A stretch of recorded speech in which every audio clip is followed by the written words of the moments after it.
Capturing attention is a constant challenge in today's digital age, especially for churches with limited resources. But don't worry, in this free video, we'll reveal free tools and processes that make creating engaging content simple and efficient. Capturing attention nowadays can be challenging. That's because of the breadth of information we're exposed to in a single day. We are now exposed to as much data in a single day as someone in the 15th century would have been exposed to in their entire lifetime. Because of that, attention spans have thinned. A few decades ago, the average attention span that someone could continually focus on one thing was 2 minutes and 42 seconds. Now that's 9 to 30 seconds. If you're going to capture content, especially with a small team, it does help to have a few tools or get some outside help. That's why we built a free social media kit. You can also outsource social media content. One way to do that is to get help from volunteers. Catch a Fire is a platform that connects individuals with certain talents or skills with volunteer opportunities. So if you're looking for help to get started or set up a process, that would be a good place to find someone that would be able to help you. Also, if you're looking for images, specifically royalty-free images, we did include a instructional video on how to create images from a text prompt that is known as Stable Diffusion. Stable Diffusion images generally are free and fair use. You can also use Unsplash, Pexels, and Pixabay. They all have royalty-free filters in them. Another thing you can do is use AI or large language models and bots. We did create an enhanced prompt instructional video that takes you through over a half a dozen social media prompts and how to effectively use them to create content for your social media accounts. We also created over 50 enhanced church prompts that can be plugged into AI and create some compelling content for your church for pretty much any occasion. And last of all, sermons are very important for churches. One thing you can do to get more out of sermons, especially because pastors spend a lot of time on those, they're very engaging, is to convert the sermon into another format. And we created an instructional video for showing you how to take a sermon's transcript and turn it into a 1,000-word blog summary using AI. The process only takes a few minutes. And the last thing would just be to upload your recordings of sermons to social media. The next component is reach.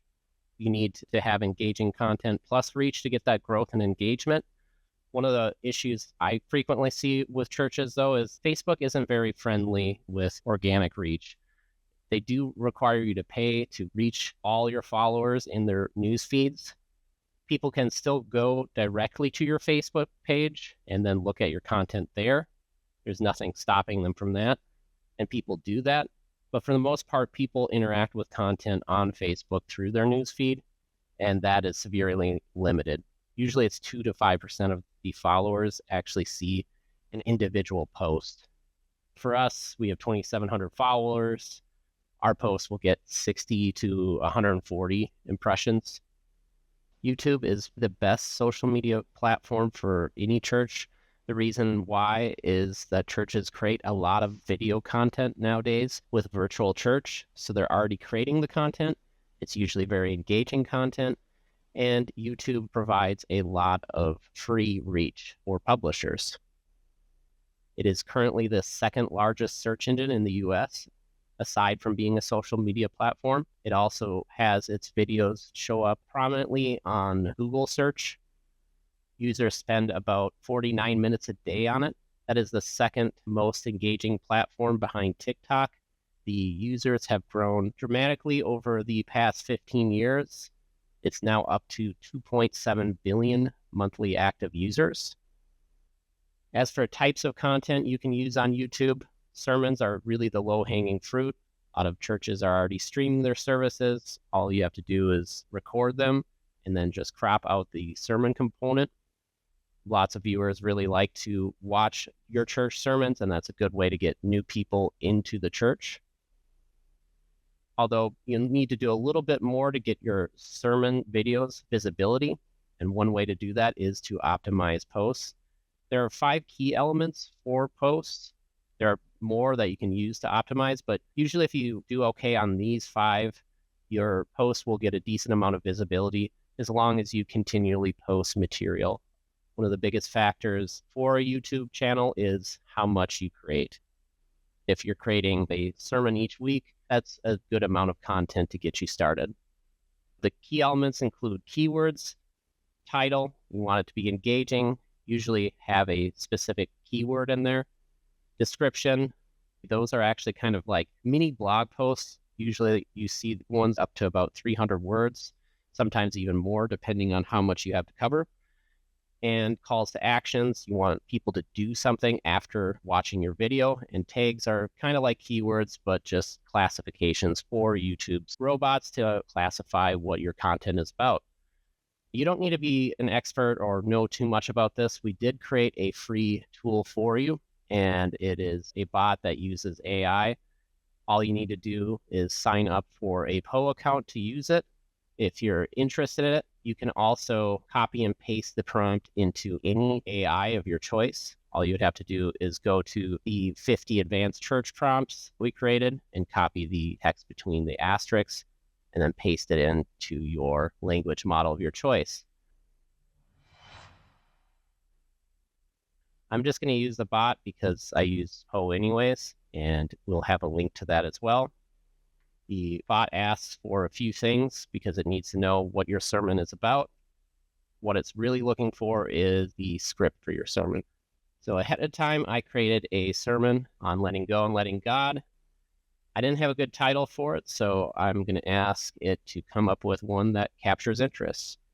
You should put CTA links. You can skip this if you want, but you always want people to do something after viewing your sermon. They might be really engaged by it and they want to maybe participate. You want to give them a path to do so.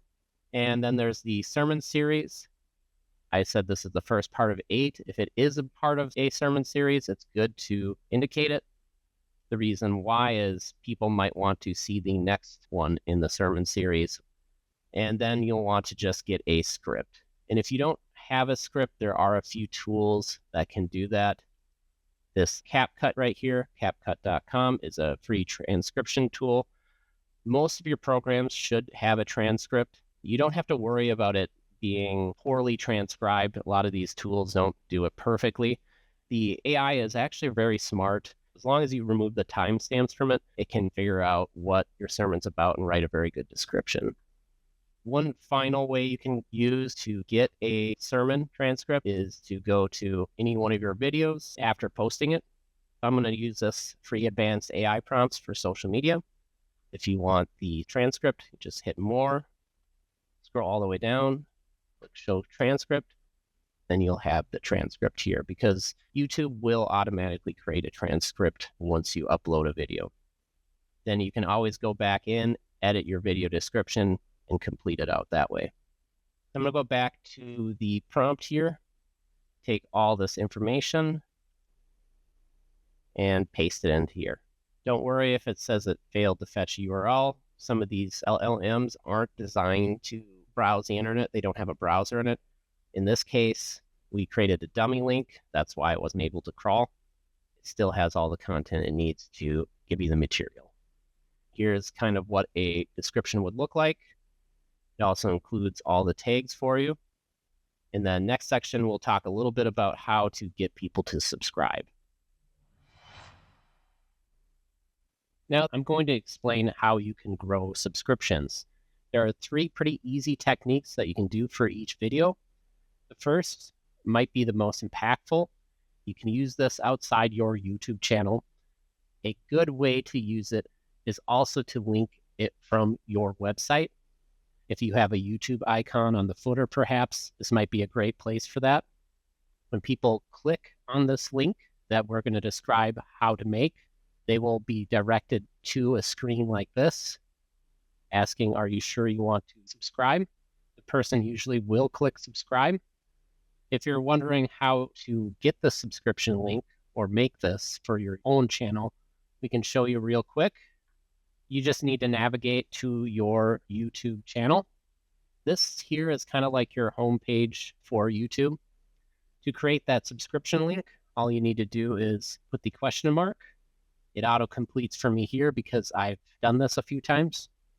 It will not do that for you most likely, but it is $sub_confirmation equals 1.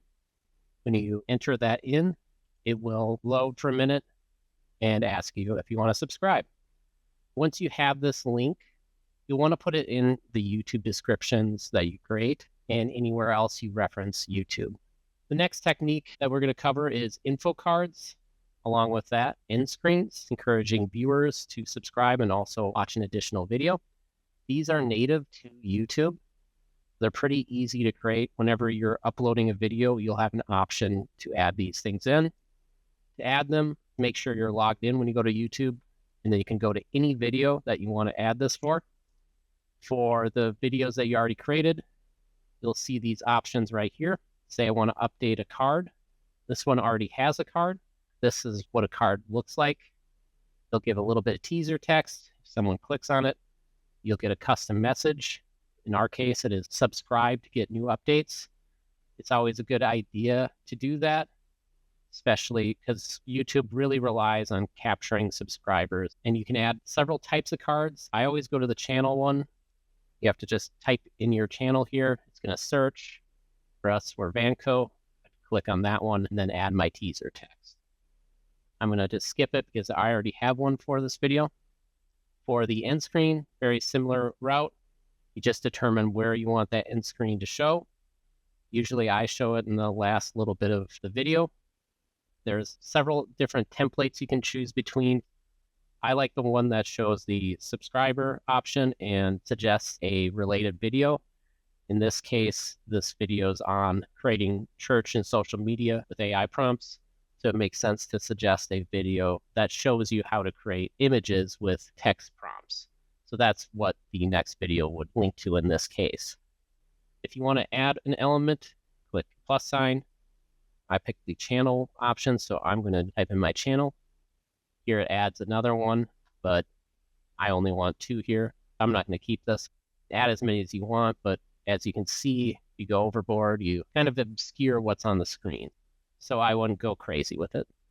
And that pretty much covers how to increase the subscribers on YouTube, at least the low-hanging native things that you can do. All the tools we've referenced today can be found within the YouTube description links. To access them, simply go into the YouTube description and click the link. This includes the 50 church prompts for any occasion. We divided each of these prompts up by function. To access any one of them, simply click on the link, and it will anchor you down to the prompt and prompt instructions. Within the description, we'll also have an ebook link. It includes the top 20 marketing strategies and provides a few more details on SEO as well. We've seen tens of thousands of churches use these strategies to grow. Many of these strategies are free or low cost, making them appropriate for any church. We hope our presentation was helpful, along with all the tools we have offered. Our goal is to build resources and materials you need to better empower yourself to serve your community. Because we're always releasing new material and sharing it online, be sure to subscribe to our YouTube channel for the latest free templates, instruction, and tools to help grow your community. Thank you.